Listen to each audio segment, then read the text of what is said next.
Rules of Resolve Al-Azm. Rule 1. Resolve is a gift from God. Key points 1. Definition of resolve. A strength within the soul that pushes a person to move forward, exert effort, and strive for higher spiritual ranks without looking back. 2. Resolve is divine strength. Continuing on the path is only by God's grace, as in His saying, "When you have resolved, then put your trust in Allah." Quran 3:159. 3. The Prophet would ask for it. He would supplicate for resolve upon righteousness.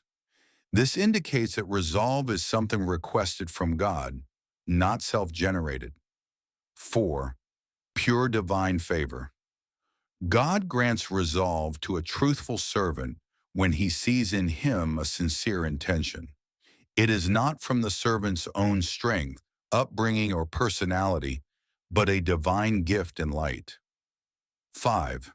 Do not attribute resolve to yourself. A believer should not ascribe his resolve to his own ability, but recognize it as a test. Will he show gratitude or ingratitude? Rule 2. Whoever knows resolve's meaning. The connection between knowledge and resolve. 1. Knowledge fuels. Resolve. If one desires sincerity, humility, repentance, truthfulness, or any spiritual rank, he must learn about it, its virtues, evidences, and status. 2. Knowledge creates longing. Understanding the greatness of a spiritual rank awakens the heart's desire and motivates resolve to attain it. 3. Tasting after knowing.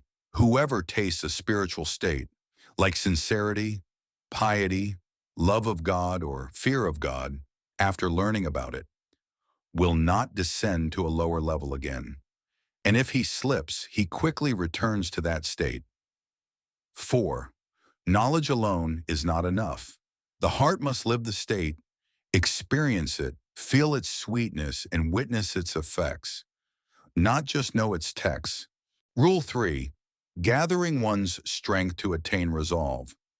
Meaning, a believer gathers internal and external strength to achieve resolve.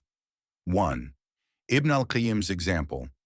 A weary traveler, when he sees the lights of the city he seeks, summons new energy and pushes strongly toward it despite earlier fatigue. 2. The devout servant.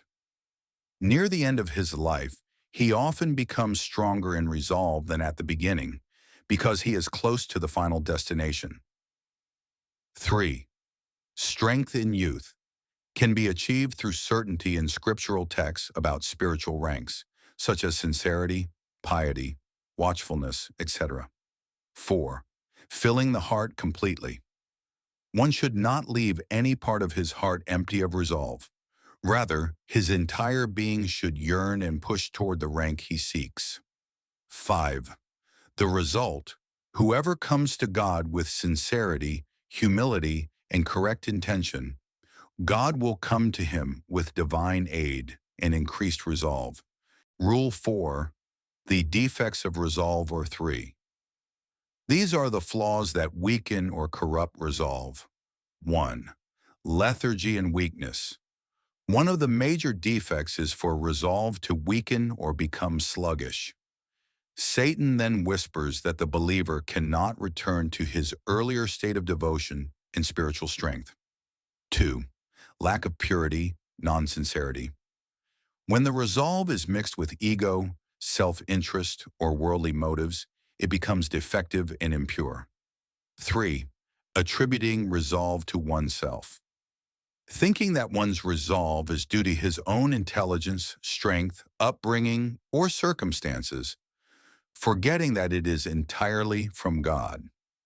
A note from Ibn al-Qayyim. Satan's deception of advanced believers is more subtle than his deception of beginners.